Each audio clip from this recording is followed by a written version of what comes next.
শেষ ঠিকানা যদি 3.5 হাত মাটি হয়, তাহলে কিসের তো ক্ষমতার দাপট?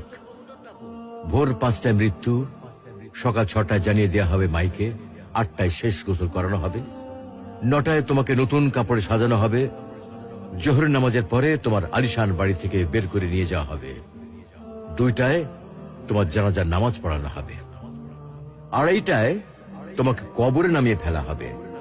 মাটি দেওয়া শেষ হয়ে গেলে কেউ তোমার জন্য দোয়া করবে, আর কেউ চলেও আসবে। এই তো জীবনের শেষ আয়োজন। তো কিসের তো অহংকার, কিসের তো ক্ষমতার দাপট? হ্যাঁ, ক্ষমতা কারোর জন্য চিরস্থায়ী নয়। অন্যায় ভাবে কাউকে ঠকালে একদিন ঠিক নিজেকেও ঠকতে হবে, এটাই নিয়ম। হ্যাঁ, এটাই নিয়ম।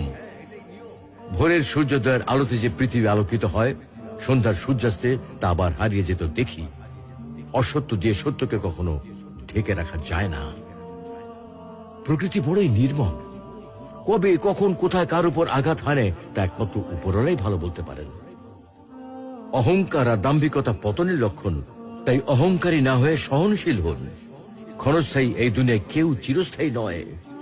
এজন্য ভুলে যেতে হবে সব রোগীর স্বপ্ন, ফিরে আসতে হবে রবের দিকে, কারণ শেষ ঠিকানা তো সেই 3.5 হাত মাটি।